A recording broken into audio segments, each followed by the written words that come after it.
ரசிகன் கைஸ், இந்த வீடியோல 2014 வெளியான கன் விமன் அப்படிங்கிற படத்தோட ஃபுல் ஸ்டோரியை பத்தி தான் தெளிவா சொல்லியிருக்கேன். படத்தோட ஓப்பனிங்ல ஒரு பொண்ணு பாத்ரூம்ல நியூடா குளிச்சுக்கிட்டு இருக்கிற மாதிரி காட்டுறாங்க. அவளை ஒருத்தன் ஷூட் பண்ணி சாவடிச்சிட்டு கார்ல தப்பிச்சு லாஸ் வேகாஸ்க்கு போயிட்டு இருக்கான். அவன் ஒரு சீக்ரெட் ஏஜென்ட். அப்படி போயிட்டு இருக்கும்போது அந்த காரை ஓட்டிக்கிட்டு வந்த இன்னொரு ஏஜென்ட், சார் உங்களோட வாழ்க்கையில நீங்க இத்தனை பேரை கொலை பண்ணி இவ்வளோ பெரிய ஏஜென்ட்டா இருக்கீங்களே, உங்களுக்கு ஆமசாக்கி ஸ்டோரியை பத்தி ஏதாவது தெரியுமா? ரொம்ப நாளா தெரிஞ்சுக்கணும்னு எனக்கு ஒரு ஆசை சார், உங்களுக்கு தெரிஞ்சா கொஞ்சம் சொல்லுங்களேன் அப்படின்னு கேட்கிறான். அதுக்கு அந்த ஏஜென்ட்டும் எனக்கு நல்லாவே தெரியுமே அப்படின்னு சொல்லிட்டு ஆமசாக்கி ஸ்டோரியை சொல்றாரு. அதாவது ஆமசாக்கி வந்து ஜப்பான் நாட்டோட ஒரு பெரிய அரசியல்வாதி. அவர் ஜப்பான் நாட்டு மக்களுக்கு நிறைய நல்லது பண்ற ஒரு நல்லவரா இருந்திருக்காரு. அப்போ அவருக்கு கேன்சர் வந்ததால அரசியலை விட்டு விலகிடுறாரு. ஆனா அவருக்கு பாத்தீங்கன்னா ஒரு கேவலமான ஒரு பையன் இருக்கான். ஆமசாக்கிக்கு அவன் பண்ற வேலை பிடிக்காம அவனை ஒதுக்கி வச்சிருக்காரு. அப்படி அவன் என்ன வேலை பண்ணுவான்னு பாத்தீங்கன்னா, அவங்க நாட்டுல இருக்கிற பொண்ணுங்கள்ல யாராவது அவனுக்கு பிடிச்சு போயிட்டா அவங்கள கடத்தி கொண்டு போய் கற்பழிச்சு கொடுமைப்படுத்திக்கிட்டு இருக்கான். அப்போ அவனை யாராவது எதிர்த்தாங்கன்னா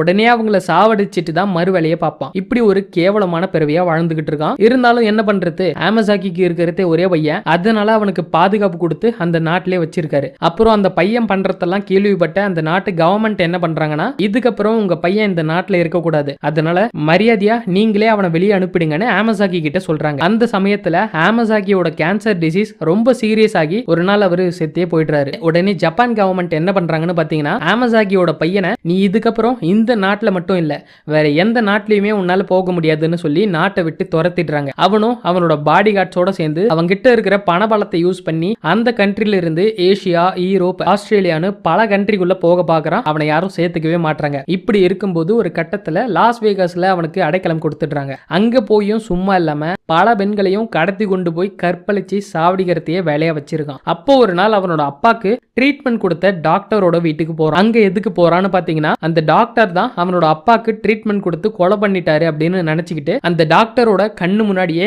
அவரோட மனைவியை கட்டி போட்டு கற்பழிச்சு சாவடிச்சிட்டு அந்த டாக்டரோட கையை காலை உடைச்சி கண்ணை நோண்டி எடுத்து உயிரோட விட்டுட்டு போயிடுறான். ஆனா உண்மையிலே பாத்தீங்கன்னா ஆமசாகி கேன்சரோட 5வது ஸ்டேஜ்ல இருந்திருக்காரு. அவரை கடவுளே நினைச்சா கூட காப்பாற்ற முடியாதுன்னு அந்த ஏஜென்ட் கார் ஓட்டிக்கிட்டு போற இன்னொரு ஏஜென்ட் கிட்ட சொல்றாரு. அதை கேட்ட அவன், என்ன சார் இவன் இவ்வளவு கொடூரமானவனா இருக்கான், அப்புறம் அந்த டாக்டர் அவனை பழி வாங்கினாரா இல்லையா, அதை பத்தி சீக்கிரம் சொல்லுங்க சார் அப்படின்னு கேட்கிறான். அதுக்கப்புறம் அந்த ஏஜென்ட் அடுத்து நடந்ததை சொல்றாரு. அந்த டாக்டரும் கொஞ்ச நாள் கழிச்சு அவரோட கை, கால், கண்ணு எல்லாத்தையும் அவரே ரெடி பண்ணிக்கிட்டு அந்த பையனை பழி வாங்கறதுக்காக ஒரு மாசம் ஃபாலோ பண்றாரு. அப்போதான் அவருக்கு தெரிய வருது, அந்த பையனை சுத்தி 24 மணி நேரமும் பாடி கார்ட்ஸ் அவங்க கூடவே இருக்காங்க அப்படிங்கிற விஷயம். அதனால அவனை அங்க எதுவுமே பண்ண முடியாது அப்படின்னு தெரிஞ்சுக்கிறாரு. ஆனா ஆமசாகியோட பையனுக்கு நெக்ரோஃபிலியா அப்படிங்கிற ஒரு கேவலமான வியாதி இருக்குன்ற விஷயத்தையும் டாக்டர் தெரிஞ்சுக்கிறாரு. நெக்ரோஃபிலியானா என்னன்னு பாத்தீங்கன்னா, இறந்த உடல்களோட தப்பு பண்றவங்களுக்கு பேர் தான் நெக்ரோஃபிலியன்ஸ். ஆமசாகியோட பையனுக்கு இந்த ஒரு வியாதி இருக்கிறதால மாசத்துக்கு ஒரு வாட்டி அப்படி பண்றதுக்காக ஒரு இடத்துக்கு போறான். அந்த இடம் எங்க இருக்கு,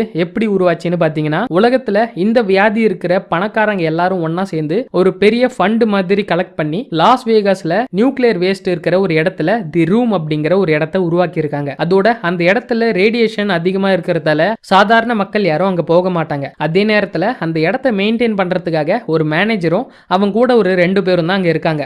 இப்படி இருக்கிற அந்த ரூம்குள்ள ஆமசாகியோட பையன் போகும்போது அவனோட பாடி கார்ட்ஸ் யாருமே அவங்க கூட அந்த ரூம்ல இருக்க மாட்டாங்க. ஏன்னா அந்த ரூம்குள்ள அவங்களோட கிளையன்ஸை மட்டும் தான் உள்ள விடுவாங்க. அதனால அவனோட பாடி கார்ட்ஸ் எல்லாம் அவனை அங்க விட்டுட்டு அங்கிருந்து 5 கிலோமீட்டர் தள்ளி போய் வெயிட் பண்ணிட்டு 4 மணி நேரம் கழிச்சு வந்து தான் திரும்பவும் அவனை கூட்டிகிட்டு போவாங்க. அதே மாதிரி ரூம்குள்ள போற கிளையன்ஸ் யாரா இருந்தாலும் சரி அவங்களோட உடம்புல இருக்கிற மொத்த ஓட்டையும் செக் பண்ணி பார்த்துட்டு தான் உள்ள அனுப்புவாங்களாம். ஏன்னா உள்ள போறவங்க யாருக்கும் வெப்பன்ஸ் எல்லாம் அனுமதி கிடையாது. இந்த எல்லா விஷயத்தையும் தெரிஞ்சுக்கிட்ட டாக்டர் என்ன பண்றாருன்னு பாத்தீங்கன்னா, அந்த இடத்துல வச்சுதான் ஆமசாகியோட பையனை போட்டு தள்ளணும்னு ஒரு பிளான் போடுறாரு. அதுக்கு முதல் கட்டமா டாக்டர் என்ன பண்றாருன்னு பாத்தீங்கன்னா, பொண்ணுங்களை இல்லீகலா சேல் பண்ற ஒரு இடத்துக்கு போய் மயூமி அப்படிங்கிற போதைக்கு அடிமையாகி இருக்கிற ஒரு பொண்ணை காசை கொடுத்து வாங்கி அவரோட இடத்துக்கு கூட்டிக்கிட்டு போய் கட்டி போட்டு அடுத்த ஒரு மாசத்துக்கு அவளுக்கு ட்ரீட்மெண்ட் கொடுத்து அவளை போதை பழக்கத்திலிருந்து வெளியே எடுத்துட்டு வர முயற்சி பண்றாரு. ஆனா அந்த பொண்ணால ட்ரக்ஸ் இல்லாம இருக்கவே முடியலன்னு அந்த ஏஜென்ட் கார் ஓட்டிக்கிட்டு வந்த இன்னொரு ஏஜென்ட் கிட்ட சொல்றாரு. அதை கேட்ட உடனே அவன் என்ன சொல்றான்னு பாத்தீங்கன்னா, சார் நீங்க சொல்றது எனக்கு சுத்தமா புரியல,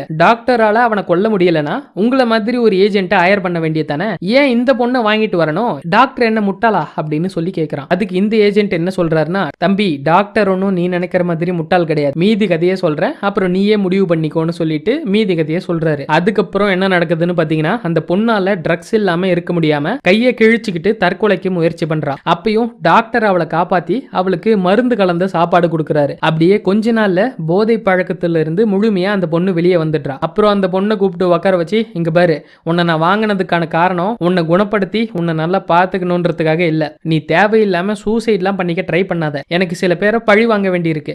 அதுக்கு நான் உன்னை ஒரு டூலா யூஸ் பண்ண போறேன். நீ எனக்கேத்த டூலா மாறலினா நானே உன்னை சாவடிச்சிருவேன் அப்படின்னு அந்த பொண்ணுக்கு எல்லாத்தையும் புரிய வச்சு 3 விதமான ட்ரைனிங் அந்த பொண்ணுக்கு கொடுக்கறாரு. ஃபர்ஸ்ட் எந்த மாதிரி ட்ரைனிங்னு பாத்தீங்கன்னா, ஃபுல் பிசிக்கல் ட்ரைனிங் தான் கொடுக்கறாரு. ஒரு ப்ரொஃபஷனல் பாக்ஸருக்கு எந்த அளவுக்கு ட்ரைனிங் கொடுப்பாங்களோ அவ்வளவு கடுமையான ட்ரைனிங் கொடுக்கறாரு. கூடவே ஒரு ப்ரொஃபஷனல் பாக்ஸர் கூட ஃபைட் பண்ணவும் வைக்கிறாரு. ஆனா அந்த பொண்ணால டாக்டர் கொடுக்கிற ட்ரைனிங்கை ஃபர்ஸ்ட் அட்டெம்ப்ட்ல எதுவுமே பண்ண முடியல. ஏன்னா அவ இவ்வளவு நாள் போதையிலே இருந்ததால அவளோட கை கால் எல்லாமே நடுக்கமாவே இருக்கு. அவளால 5 நிமிஷம் கூட ஸ்டெடியா நிக்க முடியாத நிலைமையில இருக்கா. அப்புறம் அவளே கஷ்டப்பட்டு டாக்டர் கொடுத்த ட்ரைனிங்கை வச்சு பயங்கரமா பிராக்டிஸ் எடுத்து அவளை மெருகேத்திக்கிட்டு ஃபுல் பிசிக்கல் ஸ்ட்ராங்கா மாறிடுறா. இப்போ அவளால எல்லா விஷயத்திலையும் தெளிவா கான்சென்ட்ரேட் பண்ண முடியுது. இந்த வாட்டி மயூமி அந்த ப்ரொஃபஷனல் பாக்ஸர் கூட ஃபைட் பண்ணி ஜெயிச்சிடுறா. அப்புறம் அவளுக்கு செகண்ட் ட்ரைனிங்கான வெப்பன் ட்ரைனிங் கொடுக்கறாரு. அதாவது கன்னை எப்படி 10 செகண்ட்ஸ்ல டிஸ்அசெம்பிள் பண்ணணும், அப்புறம் திரும்பவும் எப்படி 10 செகண்ட்ஸ்ல ரீஅசெம்பிள் பண்ணணும், எவ்வளவு ஸ்பீட்ல இந்த கன்ல இருந்து புல்லட் வெளியே போகும், கன்ல ஃபைட் எப்படி பண்றது, டார்கெட்டை எப்படி கரெக்டா ஷூட் பண்றதுன்னு சொல்லிட்டு கன்னை பத்தின மொத்த விஷயத்தையும் சொல்லி கொடுத்து அவளை வெப்பன்லயும் ஸ்ட்ராங்கா மாத்திடுறாரு. அப்புறம் 3வது ட்ரைனிங் கொடுக்கறதுக்கு முன்னாடி அவளுக்கு டார்கெட் யாரு, டார்கெட்டை எப்படி சாவடிக்க போறோம், டார்கெட்டை எந்த இடத்துல சாவடிக்க போறோம் அப்படின்னு சொல்லி டாக்டர் அவரோட பிளான் மொத்தத்தையும் அந்த பொண்ணுக்கு எக்ஸ்பிளைன் பண்றாரு. மயூமியும் அவர் சொல்றத உன்னிப்பா கவனிக்கிறா. அதாவது அந்த சீக்ரெட் ரூமை பத்தி அவகிட்ட சொல்லிட்டு, அடுத்த வாரம் நம்ம டார்கெட் அந்த இடத்துக்கு வர போறான்னு எனக்கு இன்ஃபர்மேஷன் வந்திருக்கு. சோ நீ ஒரு டெட் பாடி மாதிரி நடிச்சாதான் உன்னால உள்ள போக முடியும். உன்னை உள்ள அனுப்புறது என்னோட வேலை. ஏன்னா அந்த இடத்துக்கு டெட் பாடி சப்ளை பண்ற ஆளுக்கு லஞ்சம் கொடுத்து உன்னை நான் உள்ள அனுப்பிடுவேன். உள்ள போனதுக்கு அப்புறம் உனக்கு வெப்பன் தேவைப்படும். அதனால உன்னோட பாடியில சர்ஜரி பண்ணி பிஸ்டல் செட் பண்ணிடுவேன். ஏன்னா நீ அந்த பிஸ்டலை வெளியே எடுக்கும் போது உன்னோட உடம்புல இருந்து ரத்தம் வெளியே வர ஆரம்பிச்சிடும். உன்னோட ஹைட் சைஸ் வெயிட் எல்லாம் வச்சு பார்க்கும்போது நீ ஒரு 22 நிமிஷம் உயிரோட தாக்கு பிடிக்க முடியும். ஏன்னா ஆண்களோட உடம்புல இருந்து 3ல் 1 பங்கு ரத்தம் வெளியே போயிட்டா அவங்க செத்து போயிடுவாங்க. ஆனா பெண்களோட உடம்புல இருந்து 3ல் 2 பங்கு ரத்தம் வெளியே போனாலும் அவங்களால தாக்கு பிடிக்க முடியும். அதனாலதான் ஆண்களை விட பெண்கள் ரொம்பவே மேலானவங்கன்னு டாக்டர் சொல்றாரு. இந்த எல்லா விஷயத்தையும் அந்த ஏஜென்ட் வந்து கார் ஓட்டிக்கிட்டு வர இன்னொரு ஏஜென்ட் கிட்ட சொல்றாரு.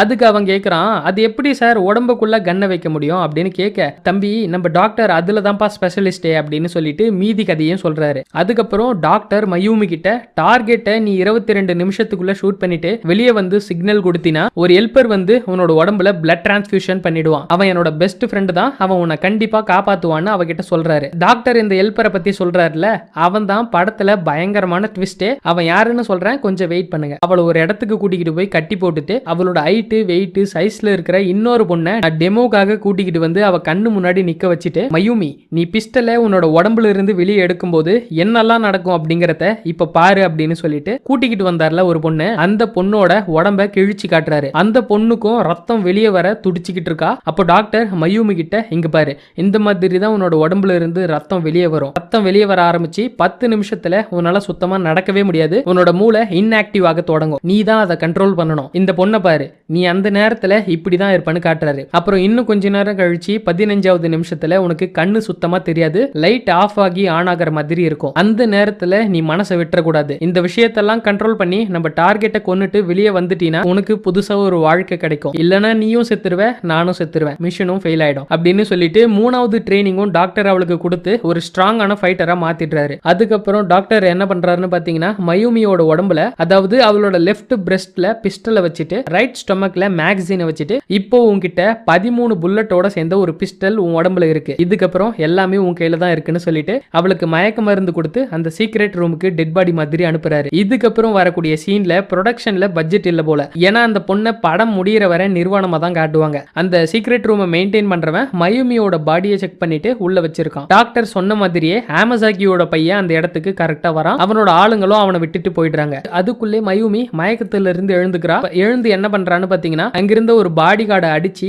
அவனோட கையில இருந்த வாட்ச் எடுத்து டைமர் செட் பண்ணிட்டு பிஸ்டலை அவளோட உடம்புல இருந்து வெளியே எடுக்கிறா. அவளோட உடம்புல இருந்து பிஸ்டலை வெளியே எடுக்கும் போது ரத்தம் வர ஆரம்பிச்சிருது. அப்புறம் உடனே அந்த ரூமை மெயின்டைன் பண்றவங்களுக்கு சந்தேகம் வந்துருது. அதே நேரத்துல ஹாமசாக்கி பையனோட ஆளுங்களுக்கு இன்ஃபார்ம் பண்ணி உங்க பாஸ உடனே வந்து இங்க இருந்து கூட்டிகிட்டு போயிடுங்க, இங்க சிச்சுவேஷன் சரியில்லைன்னு சொல்லிட்டு அவன் கையில ஒரு கத்தி கொடுத்து அங்கிருந்த பாத்ரூம்ல உட்கார வச்சுட்டு மயூமி கிட்ட போய் அந்த ரூம்ல இருக்கிறவங்க எல்லாம் சண்டை போட்டுக்கிட்டு இருக்காங்க. அதுக்குள்ள இந்த பக்கம் பாத்தீங்கன்னா அந்த பையனோட ஆளுங்க வந்துகிட்டு இருக்காங்க. அவங்கள நம்ம டாக்டர் வெளியே இருந்து அட்டாக் பண்றாரு. ஆனா அதுல ஒரு பொண்ணு மட்டும் டாக்டரை ஷூட் பண்ணிட்டு அங்கிருந்து எஸ்கேப் ஆகி போயிடுறான். அப்புறம் மயூமி அந்த ரூம்ல இருக்கிற எல்லாரையும் அடிச்சு போட்டுட்டு கடைசியா அந்த பையனை சாவடிச்சு அவன் தலையை வெட்டி வெளியே எடுத்துட்டு வந்து சிக்னல் கொடுத்துடுறா. உடனே டாக்டர் சொன்ன ஹெல்ப்பரும் வந்து அவளுக்கு பிளட் டிரான்ஸ்ஃபியூஷன் பண்ணிடுறாரு. இப்போதான் பயங்கரமான ட்விஸ்டே இருக்கு. அந்த ஹெல்ப்பர் யாருன்னு பாத்தீங்கன்னா கார்ல கதை சொல்லிட்டு வர்றாருல ஒரு ஏஜென்ட், அவர் தான் அந்த ஹெல்ப்பரே. அப்புறம் என்ன நடக்குதுன்னு பாத்தீங்கன்னா கார் ஓட்டிக்கிட்டே ஒருத்தன் கதை கேட்டுக்கிட்டு வந்தான்ல, அவன் இந்த ஏஜென்ட்டை கொல்ல ட்ரை பண்றான். ஏன்னா ஆமசாக்கியோட பையன் இருக்கான்ல, அவனுக்கு ஒரு பையன் ஒருத்தன் இருக்கான் போல.